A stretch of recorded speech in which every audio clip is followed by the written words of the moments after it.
اللہ علیہ وسلم نے فرمایا میرا رب کریم جب کسی کو بیمار کرتا ہے نا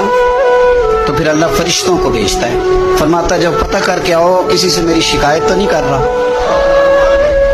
تو فرشتے جا کے عرض کرتے ہیں مالک اس کے پاس تو جو بھی آیا نا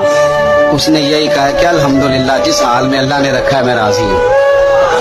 اس نے تیری شکایت نہیں کی، اس نے تیری رضا پہ اس بیماری کو تیری طرف سے آزمائش سمجھ کے قبول کیا۔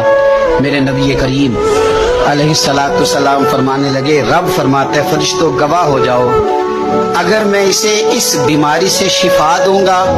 تو جو اس کے پاس خون ہے اس سے بہتر خون اسے عطا کروں گا، اور جو اس کے پاس گوشت ہے اس سے بہتر اسے گوشت عطا کروں گا، اور اگر میں اسے اس بیماری میں وفات دوں گا تو پھر میں اسے جنت عطا کروں گا۔ اگر شفا دوں گا تو بہترین شفا دوں گا، اور اگر وفات دوں گا تو پھر جنت دوں گا۔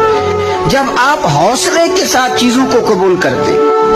جب آپ کی طبیعت کے اندر صبر چھلکتا